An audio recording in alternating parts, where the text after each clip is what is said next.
Well, what does the coach think about this phenomenon, or not anything phenomenal about this Anthony Joshua and Deontay Wilder saga? I'll tell you what, boy, for the last 12 months, it's completely divided. Just everything. Everybody's divided. Like, you can't like both fighters, and if you like one fighter more than the other fighter, it just means that you're biased in the sport of boxing. Dumbest thing I ever heard. Stay tuned. So mean, I make medicine sick. Come on! Root to the fruit, more base than Bootsy Collins. You versus me, that's like Ali versus Foreman. Guards act, stand back and watch. Devil's timeout, can't be timed with no swatch. Watch who I am, the Black Abraham. Zungo, Zungo, Bang, Yellow Man, Vietnam. Adding extra bars, I spar with little tour, taking kingdoms from czars, winning more wars than the Moors. Now what the deal, star? I seen the devil spar with the law. Mathematics was the key to set my whole race free. You might debate we, a refugee, no harm hurt me. Dying thirsty from the struggle till my own hustle bubble on the low. Woe is me to show the free bar right. The righteous Asiatic take a while, shaitan rob light.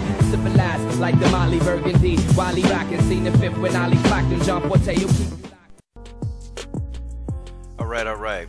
LDBC, this is your boy Coach Sheldon Harrison. You're live from the Coach Sheldon Harrison Combat Sports Show Live. Okay, guys, listen, I kind of peeped out boxing scene, and I think a lot of people, we look at boxing scene, it's fine, and I just kind of want to just say a few things, and guys, I don't know, it just seems like, this whole, Deontay Wilder, Anthony Joshua, this whole saga, man, this thing, it's actually becoming to get more, maybe less, frustrating more so than, anticipation, Guys, this is the fight that, me and a lot of people, we just want to see the particular fight, And I think now is the time to actually start, building a fight. I think now is the time, okay? Because I've heard people, and I've gotten both sides, hey, a fight of this magnitude, you actually do have to build it because it's not good business. I get that part, now I really understand that because, the promoters got to make some money too. I get it. But I'm a boxing fan. I'm a boxing fan, and I don't get caught up, that much in the logistics. I kind of just want to see the fight. And, I think that would be good business at times if these promoters would just go ahead and give us the fights that we want, That's just my opinion, It's not anything, factual or concrete. I'm just stating my opinion. But, it's kind of getting frustrating with Joshua. And see, this is the thing that, I'm getting frustrated, just around the boxing community is that, everybody think that the LDBC is just hating on Joshua because we're backing Wilder. Nah, I don't have anything against Joshua, man. I just don't like what he said. And, folks, why are we forgetting to just mention that the reason why the LDBC has been really hard on Joshua is because of what he said? Are people forgetting that? But see, it don't even matter, man. It don't matter, what I say or what I tell you. It's that, the LDBC is bad for boxing. The LDBC is this.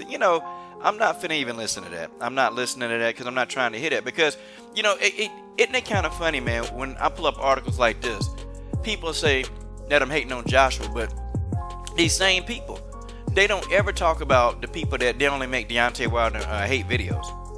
They never talk about those people. They only talk about the LDBC criticizing Anthony Joshua. And I find that kind of crazy, and that's the reason why, That's the reason why I stick with the LDBC, because it's starting to make me think that, again, anytime, a predominantly black group of men do anything, it's always downed upon.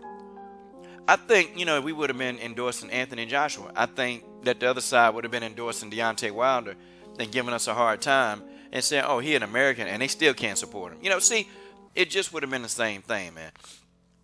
It would have been the exact same thing. So, in the LDBC, we're in a no-win situation. So I don't really, I'm just finna make it to the point where, the only people I watch are predominantly LDBC videos. It's getting to that point, man, because, it's ridiculous, man.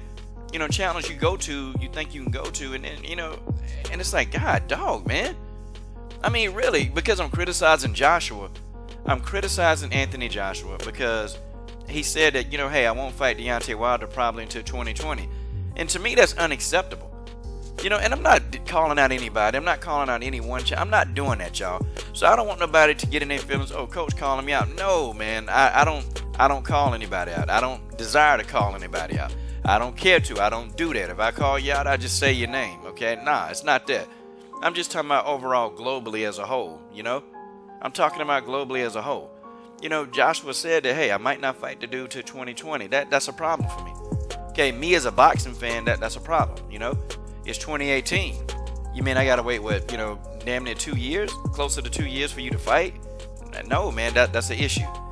You guys are both in their prime. Two prime fighters need to be fighting. Guys, end the story. And if you come on and if you know, give me all this other stuff, the only question I'm gonna ask you is, okay, do you really want to see the fight? That's all I got. Like, I can't give any more energy towards people, you know, oh man, you know, they need to do this, they need to do X, they need to do Z, they need to do Y, and before, you know, Z can happen. No, man, do you want to see the fight, man? Come on. Everybody talking about this fight. But Joshua says something that kind of got me shaking my head. He says, look, there's no issue with fighting anyone. If you look at my 21 fights, there hasn't been an issue of fighting anyone. Okay. Well, now, what about fight number 22? I mean, it seemed like you got an issue with fighting Deontay Wilder. I mean, how you going to explain that? Then it says boxing and sport. No, he said, you know, I'm not just going to give him, I'm just not going to give Wilder everything he wants to get him here. He has to do a little bit of work and sacrifice as well. Wait a minute, Deontay Wilder said that, hey, you know what? I'll take what you give me, and then after I knock you out, then you take the same thing in a rematch. I think that's fair, man. And not only do I think that's fair, I think that's overly fair. That's overly modest. And Deontay Wilder will fight this guy wherever. If the fight has to happen in the UK, man, he'll go to the UK, okay? The issue is not Wilder making a sacrifice. The issue is, Joshua, okay, what terms are going to be acceptable for you? See, I think that's the question we need to ask. Because, you know, it don't matter, man, what Deontay do. He's not going to win, man. That's why I'm not going back and forth with anybody. I'm not trying to, you know, nah, man. I ain't trying to, you know, cater to nobody's feelings and they get hurt. You know, forget y'all feelings, man. What more does Deontay Wilder have to do? Okay, what does he really have to do? What more sacrifices do you want? It seemed like to me, Deontay Wilder is a guy that is willing to sacrifice. See, people forget that he went all the way over to Russia, man. He went all the way over to Russia to try to make the fight with Povetkin, started training camp, and then this guy tests dirty, but everybody seemed to want to just blame Deontay Wilder for it, man. Like, I've never seen anything like this. Everything is Wilder's fault, man. And you know what? Let me tell you, you know, people saying, well, you know, I don't think that was a good idea for him not to go over there and call that fight. Actually, it's ingenious. It's actually very good because, you know, the announcing team, the whole program over there, they were talking about Deontay Wilder the whole time. See, I think it was an ingenious plan because now people are talking about Deontay Wilder even more. Wilder being talked about. He's being talked about, like, heavily. Maybe this wasn't such a dumb idea after all. Because at first I was like, well, man, he should have just went over there, you know? But then, now I see. I don't think this was a dumb idea, man. I don't. Okay, but, you know, here's the thing. Let me go back to one of my other talking points. What other sacrifice does he want Deontay Wilder to make? That's just an honest question. What? And if he isn't being real, because he done came off 50-50. He's come off of 50-50. You know, he even said 60-40. And I think if Joshua and him said, hey, 70-30, I think he would go for that too. I think Wilder just want to get this guy in the ring. You know, and then, you know, Joshua says boxing and sport don't give athletes a chance to make a mistake. It has to be perfection and it has to look great. Look, man, I'm no rocket scientist, but I do get into reading every word. And this is telling me, look, I'm not ready for Deontay Wilder, and if I make a mistake, I'm finna go to sleep. That's what this says to me, okay? He says he's a work in progress. He liked to be known as a big puncher, but at the same time, I want to be known as someone who can box. I'm trying to work on my all-around game. That's telling me, man, that look, I'm not ready yet. I'm not ready to fight this guy. You know, he's in my face, but I'm just not ready. And if I fight him now, I'm going to sleep. That's my opinion. So, you know, hey, man, I'm still rolling with Deontay Wilder. It don't even matter, man. You know, this is your boy, Coach Sheldon Harrison. I'm done. What are you waiting on? Subscribe.